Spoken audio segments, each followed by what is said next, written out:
ಕಾರ್ಯಕ್ರಮಕ್ಕೆ ಆಗಮಿಸಿರುವ ಜಿಲ್ಲಾ ಸ್ತರದ ಎಲ್ಲ ಗೌರವಾನ್ವಿತ ಅಧಿಕಾರಿ ಮಿತ್ರರನ್ನು ಕೂಡ ಜಿಲ್ಲಾಡಳಿತದ ಪರವಾಗಿ ತುಂಬ ಪ್ರೀತಿಯಿಂದ ಸ್ವಾಗತಿಸ್ತಾ ಇದ್ದೇವೆ.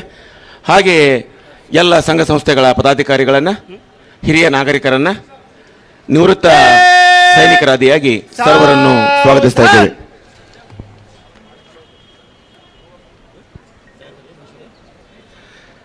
ಇಂದಿನ ಕಾರ್ಯಕ್ರಮದ ಗೌರವಾನ್ವಿತ ಮುಖ್ಯ ಅತಿಥಿಗಳಾಗಿರುವ ಸನ್ಮಾನ್ಯ ಶ್ರೀ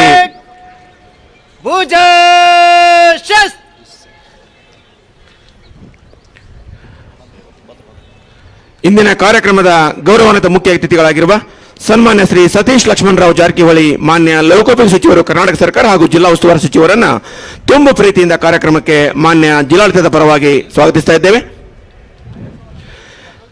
ಮಾನ್ಯರು ಪೂಜ್ಯ ಮಹಾತ್ಮ ಗಾಂಧೀಜಿ ಹಾಗೂ ಡಾಕ್ಟರ್ BR ಅಂಬೇಡ್ಕರ್ ಅವರ ಭಾವಚಿತ್ರಕ್ಕೆ ಪುಷ್ಪಾರ್ಪಣೆ ಮಾಡುವ ಮೂಲಕ ಕಾರ್ಯಕ್ರಮಕ್ಕೆ ಚಾಲನೆಯನ್ನ ನೀಡ್ತಾ ಇದ್ದಾರೆ.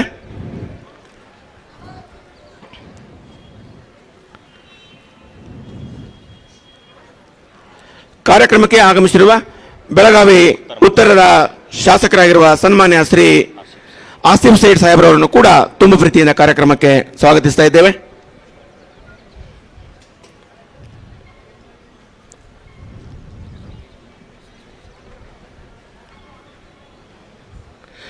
ಇದೀಗ ಗೌರವಾನ್ವಿತ ಮುಖ್ಯ ಅತಿಥಿಗಳಿಂದ ರಾಷ್ಟ್ರ ಧ್ವಜ ಆರೋಹಣ.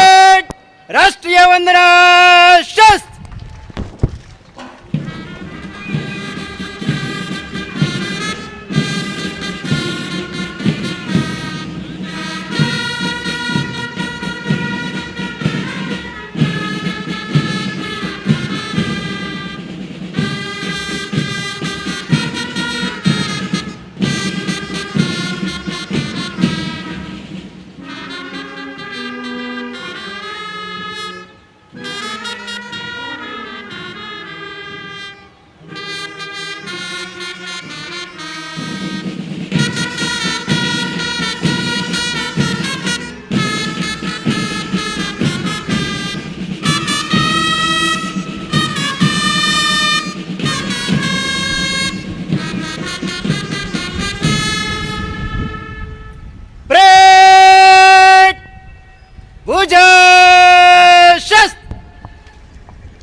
ಇದೀಗ ಪರೇಡ್ ಪರಿವೀಕ್ಷಣೆಗಾಗಿ parade commander doctor Bhanuprakash J, probationary IPS Belagavi ಜಿಲ್ಲೆದವರು ಮಾನ್ಯ ಮುಖ್ಯ ಅತಿಥಿಗಳನ್ನು ವಿನಂತಿಸಲು ಮುಖ್ಯ ವೇದಿಕೆಯತ್ತ ಆಗಮಿಸ್ತಾ ಇದ್ದಾರೆ.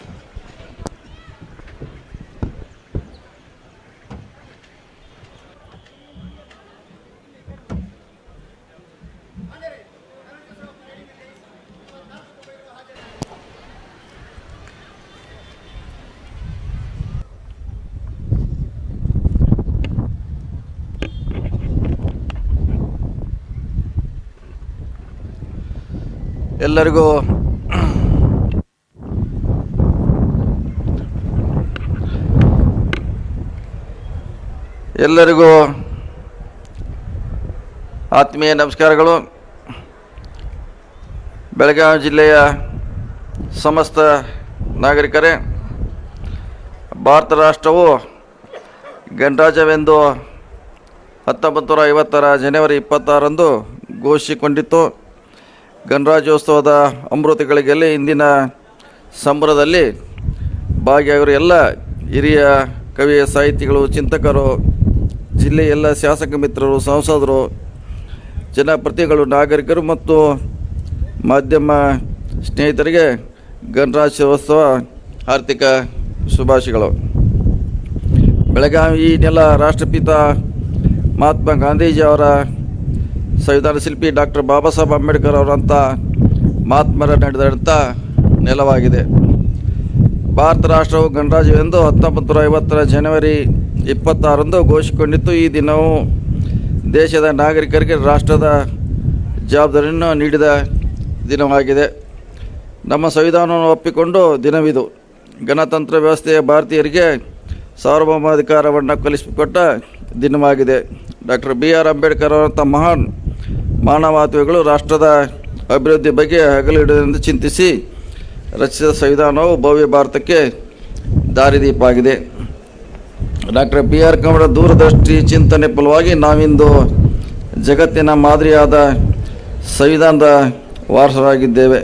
ಬ್ರಿಟಿಷರ ದಾಸ್ಯದಿಂದ ಮುಕ್ತಿ ಪಡೆದುಕೊಂಡು ಬಳಿಕ ಕೇವಲ 77 ವರ್ಷಗಳಲ್ಲಿ ಜಗತ್ತಿನ ಅತ್ಯಂತ ಬಲಿಷ್ಠ ಪ್ರಜಾತಂತ್ರ ರಾಷ್ಟ್ರವಾಗಿ ಹೊರಹೊಮ್ಮಲು ಈ ಸಂವಿಧಾನವೇ ಬುನಾದಿಯಾಗಿದೆ. ಸಾಮಾಜಿಕ ನ್ಯಾಯ, ಸರ್ವರಿಗೂ ಸಮಾನತೆ, ವ್ಯಕ್ತಿ ಮತ್ತು ಅಭಿವ್ಯಕ್ತ ಸ್ವಾತಂತ್ರ್ಯಗಳ ನಮ್ಮ ಸಂವಿಧಾನದ ನಮಗೆ ಕಲ್ಪಿಸಿಕೊಟ್ಟ ಬಹುದೊಡ್ಡ ಕೊಡುಗೆಗಳಾಗಿದೆ. ಸನ್ಮಾನ್ಯ ಮುಖ್ಯಮಂತ್ರಿಗಳ ಸಿದ್ದರಾಮಯ್ಯ ಅವರ ನೇತೃತ್ವದಲ್ಲಿ ನಮ್ಮ ಸರ್ಕಾರ ಕೂಡ ಸರ್ವರಿಗೂ ಸಮಪಾಲು ಸಮಬಾಳ ತತ್ವದಡಿ ಕಾರ್ಯನಿರ್ವಹಿಸುತ್ತದೆ. ಜನರಿಗೆ ನೀಡಿದ ಭರವಸೆಯಂತೆ ಅನ್ನಭಾಗ್ಯ, ಗೃಹ ಜ್ಯೋತಿ, ಶಕ್ತಿ, ಗೃಹಲಕ್ಷ್ಮಿ ಹಾಗೂ ಯುವನಿಧಿ 5 ಗ್ಯಾರಂಟಿ ಯೋಜನೆಗಳನ್ನು ಅತ್ಯಂತ ಕಡಿಮೆ ಅವಧಿಯಲ್ಲಿ ಅನುಷ್ಠಾನಗೊಳಿಸುವ ಮೂಲಕ ನುಡಿದಂತೆ ನಡೆದಿದ್ದೇವೆ. ಬೆಳಗಾವಿ ವೈದ್ಯಕೀಯ ವಿಜ್ಞಾನ ಸಂಸ್ಥೆ ಆವರಣದಲ್ಲಿ ಇತ್ತೀಚೆಗೆ ಅಂದಾಜು ಸುಮಾರು 150 ಕೋಟಿ ರೂಪಾಯಿ ವೆಚ್ಚದಲ್ಲಿ ನಿರ್ಮಿಸಲಾಗಿರುವ ಸೂಪರ್ ಸ್ಪೆಷಾಲಿಟಿ ಆಸ್ಪತ್ರೆ ಇತ್ತೀಚೆಗೆ ಲೋಕಾರ್ಪಣೆಗೊಳಿಸಲಾಗಿದೆ. ಅದೇ ರೀತಿ ಕ್ರಾಂತಿವೀರ ಸಂಗೊಳ್ಳಿ ರಾಯಣ್ಣ ಮತ್ತು ಆತನ ಸಂಗಡಿಗರನ್ನು ಬ್ರಿಟಿಷರು ನೇಣು ಹಾಕಿದ ಖಾನಾಪುರ ತಾಲೂಕಿನ ನಂದಗಢ ವೀರಭೂಮಿ ಹೆಸರಿನಲ್ಲಿ ಸಂಗೊಳ್ಳಿ ರಾಯಣ್ಣ ಯಶೋಗಾದಿ ಸಾರುವ ವಸ್ತು ಸಂಗ್ರಹಾಲಯವನ್ನು ನಿರ್ಮಿಸಲಾಗಿದ್ದು, ಮಾನ್ಯ ಮುಖ್ಯಮಂತ್ರಿಗಳು ಕೆಲವೇ ದಿನಗಳ ಹಿಂದೆ ಉದ್ಘಾಟನೆಗೊಳಿಸಿರ್ತಾರೆ. ಲೋಕೋಪಯೋಗಿ ಇಲಾಖೆಯ ವತಿಯಿಂದ ಬೆಳಗಾವಿ ನಗರದಲ್ಲಿ ಪತ್ರಿಕಾ ಭವನ ನಿರ್ಮಾಣಕ್ಕೆ ಸುಮಾರು 10 ಕೋಟಿ ರೂಪಾಯಿ ಅನುದಾನ ಮಂಜೂರು ಮಾಡಲಾಗಿದ್ದು, ಶೀಘ್ರ ಕಾಮಗಾರಿ ಪ್ರಾರಂಭಗೊಳ್ಳಲಿದೆ. ಗಣರಾಜ್ಯೋತ್ಸವ ಈ ಸಂದರ್ಭದಲ್ಲಿ ಬೆಳಗಾವಿ ನಗರ ಸೇರಿದಂತೆ ಜಿಲ್ಲೆಯಲ್ಲಿ ಕೈಗೊಂಡ ಕೆಲವು ಅಭಿವೃದ್ಧಿ ಕೆಲಸಗಳನ್ನು ತಮ್ಮ ಗಮನಕ್ಕೆ ತರಬಯಸ್ತೇನೆ.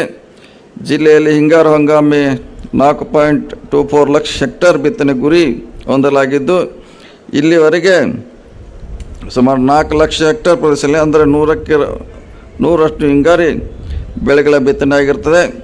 ಬಿತ್ತನೆ ಬೇಕಾಗುವ ಉತ್ತಮ ಗುಣಮಟ್ಟದ 24,000 ಕ್ವಿಂಟಲ್ ಬಿತ್ತನೆ ಬೀಜನ ರಿಯಾಯಿತಿ ದರಗಳಲ್ಲಿ 60,000 ರೈತರಿಗೆ ಸಕಾಲದಲ್ಲಿ ಪೂರೈಸಲಾಗಿದೆ. ಹಿಂಗಾರಿ ಬೆಳವಣಿಗೆಗಳಿಗೆ ಉತ್ತಮವಾಗಿರುತ್ತದೆ.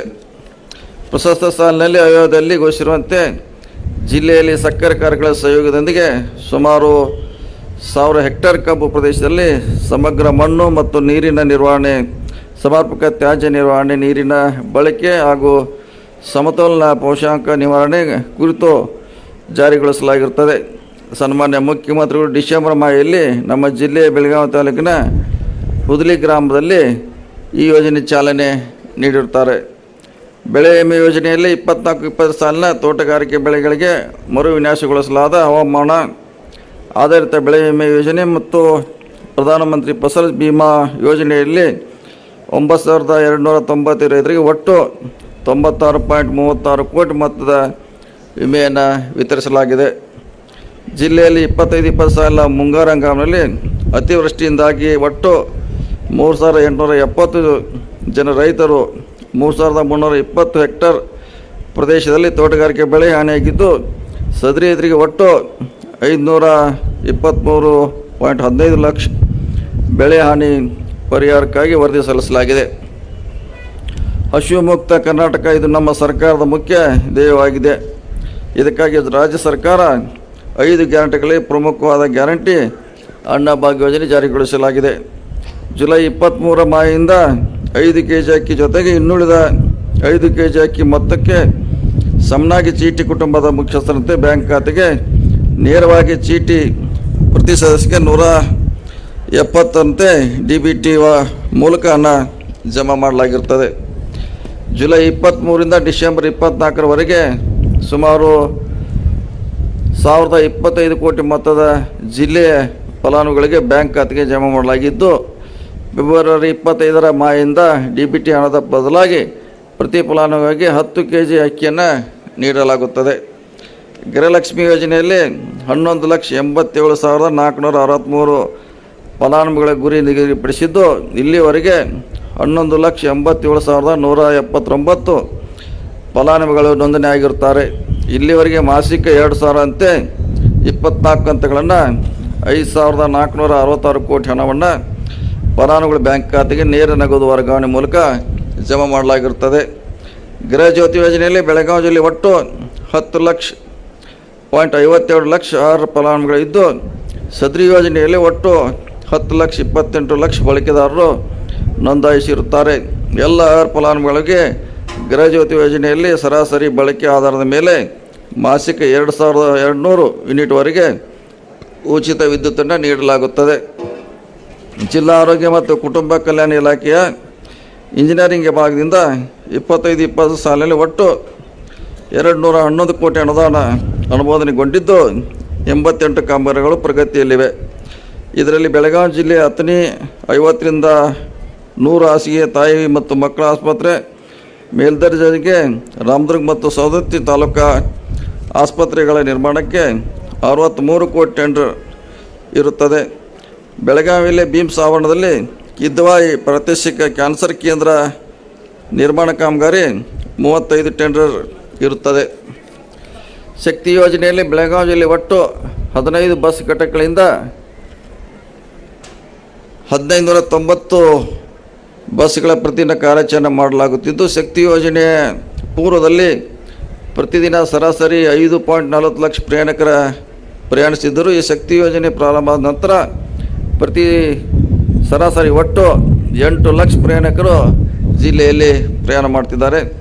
ಶಕ್ತಿ ಯೋಜನೆ ಪ್ರಾರಂಭ ಆದ ನಂತರ ಶಕ್ತಿ ಯೋಜನೆ ಪೂರ್ವ ಹೋಲಿಕೆ 2.65 ಲಕ್ಷ ಪ್ರಯಾಣಿಕರ ಸಂಖ್ಯೆಯಲ್ಲಿ ಪ್ರತಿದಿನ ಹೆಚ್ಚಳವಾಗಿರುತ್ತದೆ. ವಿದ್ಯಾರ್ಥಿಗಳಿಗೆ ಅನುಕೂಲ ಮಾಡುವ ದೃಷ್ಟಿಯಿಂದ ಅಂತಾರಾಜ್ಯ ವೇಗದೂತ ಸಾರಿಗೆಗಳ ಅವಶ್ಯಕತೆ ಅನುಸಾರ ರದ್ದುಪಡಿಸಿ ತಾಲೂಕು ಮತ್ತು ಹಳ್ಳಿ ಪ್ರದೇಶಗಳಲ್ಲಿ ಕಾರ್ಯಾಚರಣೆ ಮಾಡಲಾಗುತ್ತದೆ. ಯವನಿಧಿ ಯೋಜನೆಯಲ್ಲಿ ಜಿಲ್ಲೆಯಲ್ಲಿ 46,000 ಜನರು ನೋಂದಾಯಿಸಿಕೊಂಡಿದ್ದು, ಈ ಪೈಕಿ 26,000 ಜನರಿಗೆ DBT ಮೂಲಕ 78 ಕೋಟಿ ಮೊತ್ತದ ಹಣವನ್ನು ಪಾವತಿಸಲಾಗಿರುತ್ತದೆ. ಬಾಕಿ ಉಳಿದ ಅಭ್ಯರ್ಥಿಗಳಿಗೆ ಅರ್ಜಿಯ 180 ದಿನಗಳ ಪೂರ್ಣಗೊಂಡಿರುವುದಿಲ್ಲ ಹಾಗೂ ಭೌತಿಕ ಪರಿಶೀಲನೆಗಾಗಿ ಉಳಿದಿರುತ್ತದೆ. ಲೋಕೋಪಯೋಗಿ ಇಲಾಖೆಯಲ್ಲಿ ರಾಜ್ಯ ಹೆದ್ದಾರಿ ರಸ್ತೆಗಳ ಕಾಮಗಾರಿಗಳ ಸುಧಾರಣೆ ಅಡಿಯಲ್ಲಿ 24-20 ಸಾಲಿನಲ್ಲಿ ಒಟ್ಟು 80 ಕಿಲೋಮೀಟರ್ ಉದ್ದದ ರಸ್ತೆಯನ್ನು 162 ಕೋಟಿ ರೂಪಾಯಿ ಅನುದಾನದಲ್ಲಿ 49 ಕಾಮಗಾರಿಗಳನ್ನು ಕೈಗೊಳ್ಳಲಾಗುತ್ತದೆ.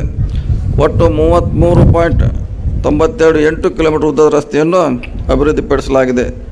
ಜಿಲ್ಲಾ ಮತ್ತು ಇತರ ರಸ್ತೆಗಳ ಸುಧಾರಣೆಗೆ ಕಳೆದ 2 ವರ್ಷಗಳಲ್ಲಿ ಒಟ್ಟು 273 ಕಿಲೋಮೀಟರ್ ಉದ್ದ ರಸ್ತೆಯನ್ನು 345 ಕೋಟಿ ರೂಪಾಯಿ ಅನುದಾನದಲ್ಲಿ 115 ಕಾಮಗಾರಿಗಳನ್ನು ಕೈಗೊಳ್ಳಲಾಗುತ್ತಿದ್ದು, ಒಟ್ಟು 86 ಕಿಲೋಮೀಟರ್ ಉದ್ದದ ರಸ್ತೆಯನ್ನು ಅಭಿವೃದ್ಧಿಪಡಿಸಲಾಗಿದೆ. ಜಿಲ್ಲಾ ಕ್ರೀಡಾಂಗಣ ಕಾಮಗಾರಿಗೆ ಹಣ ಕೂಡ ಮಂಜೂರಾಗಿ ಕಾಮಗಾರಿ ಪ್ರಗತಿಯಲ್ಲಿದೆ. ಬೆಳಗಾವಿ ಜಿಲ್ಲಾಧಿಕಾರಿಗಳ ಕಟ್ಟಡ ನಿರ್ಮಾಣ 75 ಕೋಟಿ ರೂಪಾಯಿಯಲ್ಲಿ ಲೋಕೋಪಯೋಗಿ ಇಲಾಖೆಯಿಂದ DPR ತಯಾರಿಸಿ ಅನುಮೋದನೆ ಪಡೆಯಲಾಗಿದ್ದು, ಶೀಘ್ರವಾಗಿ ಕೆಲಸ ಪ್ರಾರಂಭಿಸಲಾಗುವುದು. ಬೆಳಗಾವಿ ತಾಲೂಕಿನ ಉದಲಿ ಗ್ರಾಮದ ಹತ್ತಿರ 35 ಕೋಟಿ ವೆಚ್ಚದಲ್ಲಿ ರೈಲ್ವೆ ಮೇಲು ಸೇತುವೆ ನಿರ್ಮಾಣ ಟೆಂಡರ್ ಕರೆಯಲಾಗಿದೆ. ಬೆಳಗಾವಿ ನಗರದ ಮಹಾನಗರ ಪಾಲಿಕೆ ವತಿಯಿಂದ ಸುಮಾರು 27 ಕೋಟಿ ರೂಪಾಯಿ ಅನುದಾನದಲ್ಲಿ ನಗರ ಎಲ್ಲ ವಾರ್ಡ್ಗಳಲ್ಲಿ ಮೂಲಭೂತ ಸೌಲಭ್ಯಗಳ ಕಲ್ಪಿಸುವ ಕಾಮಗಾರಿಗಳಿಗೆ ಟೆಂಡರ್ ಕರೆಯಲಾಗಿದೆ. ಟೆಂಡರ್ ಪ್ರಗತಿಯಲ್ಲಿದೆ. ಅಮೃತ ಯೋಜನೆಯಲ್ಲಿ 7 ಕೆರೆಗಳ ಪುನಶ್ಚೇತನ ಹಾಗೂ 7 ಉದ್ಯಾನಗಳ ಸುಧಾರಣೆಗೆ ಒತ್ತು ನೀಡಲಾಗಿದ್ದು, ಈ ಪೈಕಿ ಕೋಟೆಕೆರೆ ಅಭಿವೃದ್ಧಿಗೆ ಹಾಗೂ ಪುನಶ್ಚೇತನ ಮಾಡುವ ಸಲುವಾಗಿ 9.20 ಕೋಟಿ ಅಂದಾಜು ಮೊತ್ತದ ಕಾಮಗಾರಿ ಪ್ರಗತಿಯಲ್ಲಿದೆ. ರಾಷ್ಟ್ರಕವಿ ಕುವೆಂಪು ಅವರು ಕರ್ನಾಟಕವನ್ನು ಸರ್ವ ಜನಾಂಗದ ಶಾಂತಿಯ ತೋಟವೆಂದು ವ್ಯಾಖ್ಯಾನಿಸಿದ್ದಾರೆ. ಗಣತಂತ್ರ ವ್ಯವಸ್ಥೆ ಹಾಗೂ ಸಂವಿಧಾನದ ಮೂಲ ಆಶಯಗಳನ್ನಿಟ್ಟುಕೊಂಡು ಎಲ್ಲರೂ ಸಹಬಾಳ್ವೆಯಿಂದ ಬದುಕೋಣ, ಇದು ನಮ್ಮ ಗಣರಾಜ್ಯೋತ್ಸವ ಸಂದೇಶ ಆಗಿದೆ. ಮತ್ತೊಮ್ಮೆ ಎಲ್ಲರಿಗೆ ಗಣರಾಜ್ಯ ಶುಭಾಶಯಗಳನ್ನು ಕೋರಿ ಜೈ ಭಾರತ್, ಜೈ ಕರ್ನಾಟಕ ಮಾತೆ.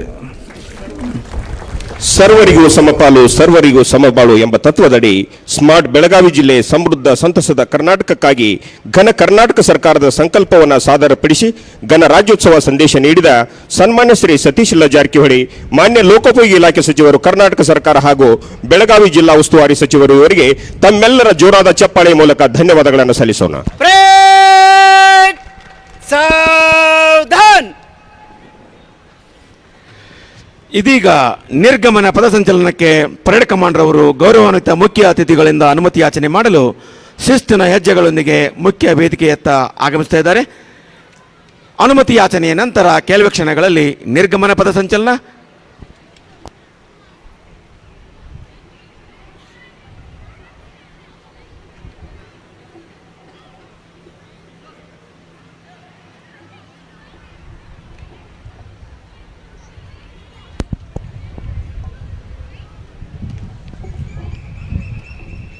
ನಿರ್ಗಮನ ಪಥಸಂಚಲನಕ್ಕಾಗಿ ಮಾನ್ಯ ಮುಖ್ಯ ಅತಿಥಿಗಳ ಅನುಮತಿಯನ್ನು ಪಡೆದುಕೊಂಡು ಇದೀಗ parade commander doctor Bhanuprakash J, probationary IPS Belagavi ಜಿಲ್ಲೆಯವರು ಸ್ವಸ್ಥಾನದಿತ್ತ ಸಾಗ್ತಾ ಇದ್ದಾರೆ. ತದನಂತರದಲ್ಲಿ ಸನ್ಮಾನ ಕಾರ್ಯಕ್ರಮಗಳು ಜರುಗುತ್ತಾ ಇವೆ. ಪರೇಡ್ ನಿಕಟ ಕ್ರಮ. ಪರೇಡ್ ಭುಜ ಶಸ್ತ್ರ. ಪರೇಡ್ ಎಡದವರು ಎಡಕ್ಕೆ, ಬಲದವರು ಬಲಕ್ಕೆ. ಎಡಬಲ ತಿರುಗಿ. ಪರೇಡ್ ಮಧ್ಯದಿಂದ ಶೀಘ್ರ ನಡೆ.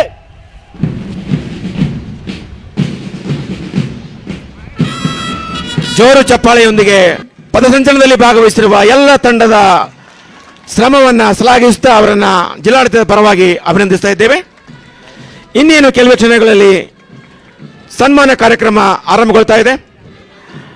ಆರೋಗ್ಯ, ಶಿಕ್ಷಣ, ಸಾಹಿತ್ಯ ಕ್ಷೇತ್ರದಲ್ಲಿ ಅದ್ವಿತೀಯ ಸಾಧನೆ ಮಾಡುವ ಮೂಲಕ ಕಳೆದ 40 ವರ್ಷಗಳಿಂದ KLEಯ ಸಾರಥ್ಯವನ್ನು ವಹಿಸಿಕೊಂಡು ಪ್ರಸ್ತುತ ಕೇಂದ್ರ ಸರ್ಕಾರದ ಪ್ರತಿಷ್ಠಿತ ಪದ್ಮಶ್ರೀ ಪ್ರಶಸ್ತಿಯನ್ನು ಪಡೆಯುವ ಮೂಲಕ ಬೆಳಗಾವಿಯ ಕೀರ್ತಿಯನ್ನು ದೇಶದೆತ್ತರಕ್ಕೆ ಎತ್ತರಿಸಿರುವ ಡಾಕ್ಟರ್ ಪ್ರಭಾಕರ್ ಕೋರೆಯವರನ್ನು ಜಿಲ್ಲಾಡಳಿತದ ಪರವಾಗಿ ಮಾನ್ಯ ಸಚಿವರು ಇನ್ನೇನು ಕೆಲವು ಕ್ಷಣಗಳಲ್ಲಿ ಸನ್ಮಾನಿಸ್ತಾ ಇದ್ದಾರೆ.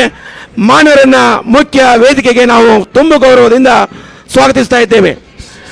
ಡಾಕ್ಟರ್ ಪ್ರಭಾಕರ್ ಬಸವಪ್ರಭು ಕೋರೆರವರು ದಯವಿಟ್ಟು ವೇದಿಕೆಗೆ ಆಗಮಿಸಬೇಕು.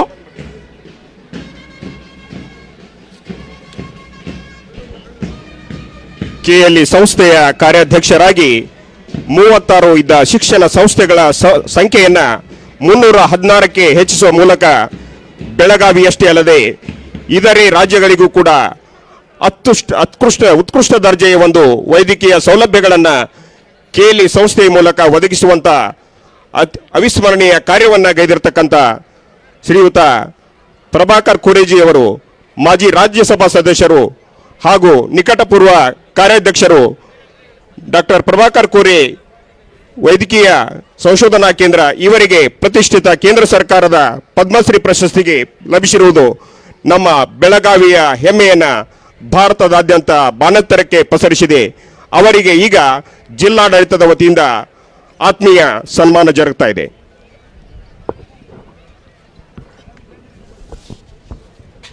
ಮುಂದಿನದಾಗಿ ಕ್ರೀಡಾ ಕ್ಷೇತ್ರದಲ್ಲಿ ಸಾಧನೆಗೈದಿರತಕ್ಕಂಥ ಬೆಳಗಾವಿ ಜಿಲ್ಲೆಯ ಹೆಮ್ಮೆಯ ಸಾಧಕ ಕ್ರೀಡಾಪಟುಗಳಿಗೆ ಸನ್ಮಾನ. ಶ್ರೀಮತಿ ಜ್ಯೋತಿ ಹೊಸಟ್ಟಿ ಕೋರಿ, ಹನುಮಾನ್ ನಗರ ಬೆಳಗಾವಿ, ಸ್ವಿಮ್ಮಿಂಗ್ ರಾಷ್ಟ್ರ ಮಟ್ಟದಲ್ಲಿ ಪ್ರಥಮ ಸ್ಥಾನವನ್ನು ಪಡೆದಿದ್ದಾರೆ. ಕುಮಾರಿ ಶ್ರದ್ಧಾ ಸೂರ್ಯವಂಶಿ ಬೆಳಗಾವಿ, ಟಿಕ್ವಾಡೋ ರಾಷ್ಟ್ರ ಮಟ್ಟದಲ್ಲಿ ಪ್ರಥಮ ಸ್ಥಾನ. ಕುಮಾರಿ ವೇದಾ ವೈಭವ್ ಕನ್ಗೋಳ್ಕರ್ 69ನೇ ನ್ಯಾಷನಲ್ ಸ್ಕೂಲ್ ಗೇಮ್ಸ್ ನ್ಯೂ ದೆಹಲಿಯಲ್ಲಿ ರಾಷ್ಟ್ರಕ್ಕೆ ದ್ವಿತೀಯ ಸ್ಥಾನವನ್ನು ಪಡೆದಿದ್ದಾರೆ. ಡಾಕ್ಟರ್ ರಾಧಿಕಾ ಡುಕ್ರೆ ಜೂಡೋ 2ನೇ runner up south west zone international ಪ್ರಶಸ್ತಿ, ರಾಷ್ಟ್ರಕ್ಕೆ ತೃತೀಯ ಸ್ಥಾನ. ಕುಮಾರ್ ಭೂಷಣ್ ವನಾರಸೆ ಜೂಡೋನಲ್ಲಿ ರಾಷ್ಟ್ರಕ್ಕೆ ತೃತೀಯ ಸ್ಥಾನವನ್ನು ಪಡೆದಿದ್ದಾರೆ. ಕುಮಾರ್ ಭರತ್ ಕುಡೆಮ್ಮಿ ಖೇಲೋ ಇಂಡಿಯಾ ಯೂನಿವರ್ಸಿಟಿ ಗೇಮ್ಸ್ನಲ್ಲಿ ರಾಷ್ಟ್ರಕ್ಕೆ ತೃತೀಯ.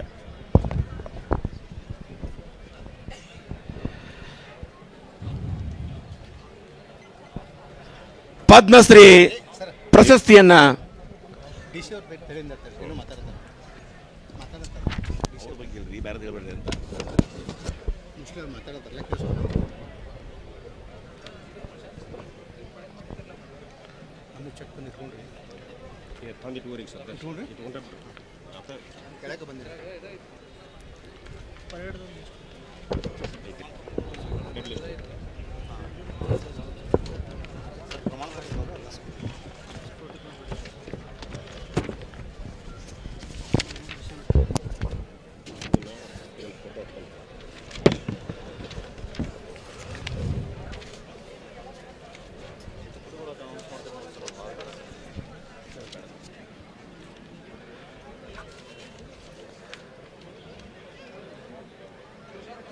ಪದ್ಮಶ್ರೀ ಪ್ರಶಸ್ತಿಯನ್ನ ಮುಡಿಗೇರಿಸಿಕೊಳ್ಳುವ ಮೂಲಕ ಬೆಳಗಾವಿಯ ಕೀರ್ತಿಯನ್ನ ಬಾನತರಕ್ಕೆ ಏರಿಸಿರುವ ಮಾನ್ಯರು ಸ್ವೀಕರಿಸಿರುವ ಸನ್ಮಾನಕ್ಕಾಗಿ ಜಿಲ್ಲಾಡಳಿತದ ಪರವಾಗಿ ಮತ್ತೊಮ್ಮೆ ಅವರನ್ನು ಅಭಿನಂದಿಸ್ತಾ ಇದ್ದೇವೆ.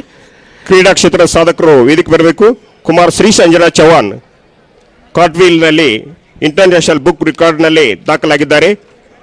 ಈ ಎಲ್ಲ ಮಹಿಳೆಯರು ವೇದಿಕೆಗೆ ಬರಬೇಕು.